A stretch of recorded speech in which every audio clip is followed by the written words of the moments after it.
دموعي سبيل مريح تنهدى يا صاحي كي تستريح. Assalamualaikum warahmatullahi wabarakatuh. Bismillahirrahmanirrahim. Alhamdulillahi rabbil alamin. Allahumma salli wa sallim ala sayyidina Muhammad wa ala ali sayyidina Muhammad. Amma ba'du.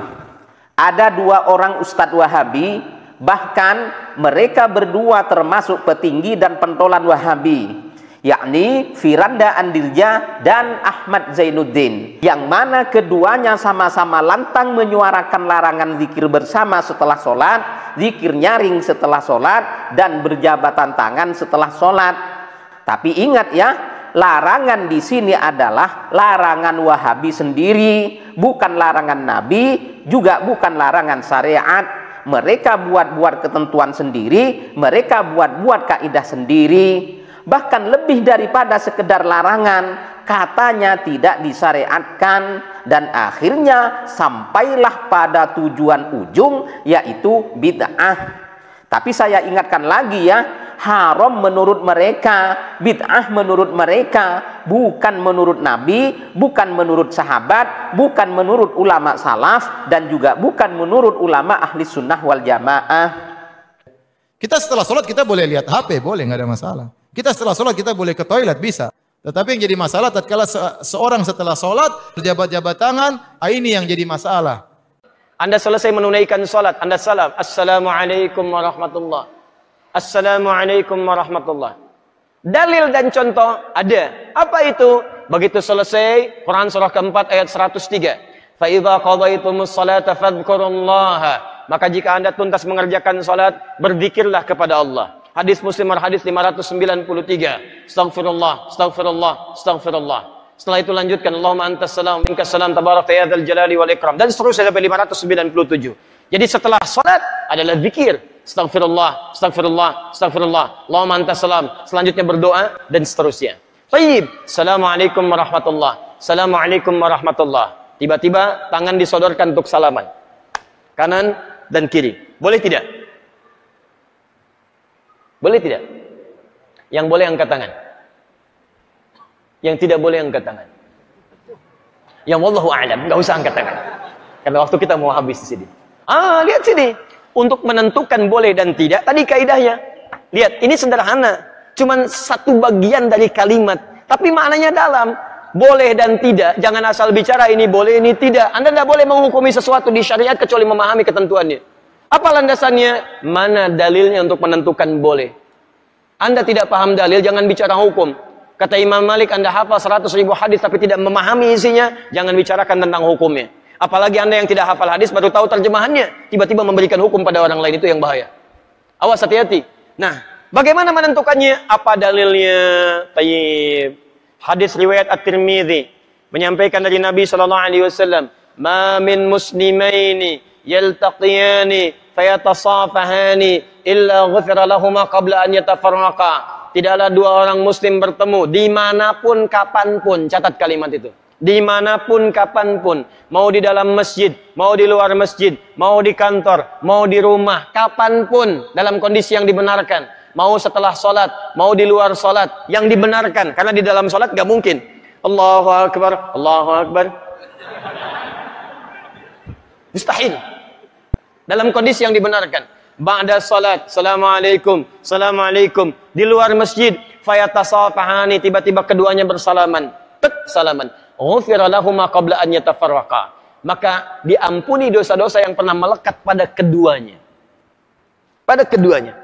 Ini pernah membicarakan keburukan pada orang ini pernah berprasangka yang tidak baik, tiba-tiba salaman. Tapi salamannya menggunakan tasafah. Dari kata safaha, sesuatu yang lapang hatinya. Jadi ketika bersalaman itu ada kelapangan dalam hati. Masya Allah, salaman. Maafkan Pak ya, kalau selama ini ada yang khilaf, saya juga sama. Jadi lapang suasana hati. Itu begitu belum lepas ini, digugurkan dosa-dosa yang pernah melekat di antara keduanya. Ingat kalimatnya itu tajam, bukan salaman biasa. Kalau cuman begini, satu nengok ke barat, satu ke timur, masyriq wal maghrib, nambah dosa. Apa kabar? Baik. Satu dosa, yang ini dosa. Jadi begitu Anda salaman fayatasafahani, lapang hati, ghufira lahum qabla an yatafarraqa, turun ampunan Allah pada keduanya sebelum dia berpisah. Begitu berpisah sudah tidak membawa dosa di antara keduanya. Tayyib. Sekarang persoalannya, assalamualaikum warahmatullah. Assalamualaikum warahmatullah. Tiba-tiba salaman. Tek kanan, tek kiri. Dalilnya ada yang tadi. Karena hadis tadi tidak membatasi. Mau ba'da salat, mau di luar masjid, mau jadi dari salat, yang penting salaman. Boleh tidak? Boleh kalau bicara dalil, itu boleh. Cuman persoalannya, contoh tidak ada. Kaidah mengatakan kalau tidak ada contoh, ya tidak ada masalah. Yang penting ada dalil. Karena patokannya dalil ada. Karena tidak setiap kesempatan Nabi mencontohkan itu. Dalilnya ada. Tapi kaidah mengatakan, kalau dalil plus contoh bertemu dalil tanpa contoh, maka dahulukan dalil plus contoh. Dan akhirkan dalil tanpa contoh. Paham? Dia begitu, assalamualaikum warahmatullah. Assalamualaikum warahmatullah. Anda zikir terlebih dahulu. Astaghfirullah, astaghfirullah, astaghfirullah. Allahumma antas salam, minkas salam, tabarakta ya dzal jalali dan ikram. Selesai. Assalamualaikum akhi. Assalamualaikum akhi. Masya Allah. Taqabbalallahu minna wa minkum. Assalamualaikum. Makanya Nabi selesai salat, beliau bersalaman. Sahabat mengejarnya. Ada Anas mengejar Nabi, dan sebagian mengejar Nabi, salaman mengejar Nabi SAW. Hadisnya sahih. Bahkan di Al-Bukhari. Paham ya? Jadi tidak ada masalah teman-teman sekalian, tapi kita paham fikih prioritas. Kecuali ada orang yang belum paham, tiba-tiba Anda sedang berzikir, astagfirullah, astagfirullah, tiba-tiba tangannya begini kepada Anda. Anda sedang berzikir, tangan sahabat Anda diulurkan kepada Anda seperti ini. Assalamualaikum. Mana-mana hukumnya? Menjawab dulu salaman, atau Anda kemudian meneruskan zikir Anda? Assalamualaikum, astagfirullah, astagfirullah. Hati-hati. Setiap penghormatan pada seseorang, maka kaidahnya menjawab penghormatan itu wajib hukumnya, didahulukan dibandingkan meneruskan sunnah yang dilakukan. Menyampaikan salam sunnah, menjawab salam wajib hukumnya. An-Nisa ayat 86. Fa idza hayyitum bi tahiyyatin fahayyu bi ahsana minha wa radduha. Jika Anda diberikan penghormatan dalam bentuk salam kalimat, atau dalam bentuk ekspresi, atau dalam bentuk gestur, maka wajib Anda meresponnya dengan yang lebih baik daripadanya. Dengan kalimat assalamualaikum, jawab dengan yang lebih baik. Waalaikumsalam warahmatullahi wabarakatuh. Assalamualaikum warahmatullahi wabarakatuh. Waalaikumsalam warahmatullahi wabarakatuh. Menyampaikan sunnah, menjawab wajib hukumnya. Maka dalam keadaan Anda berzikir, ada orang menyodorkan tangan, respon tangannya. Waalaikumsalam. Zikir, astagfirullah. Astagfirullah. Merespon, please ada nilai dakwah di dalamnya. Paham ya? Assalamualaikum. Astagfirullah. Cari masalah Anda. Cari masalah. Gak direspon.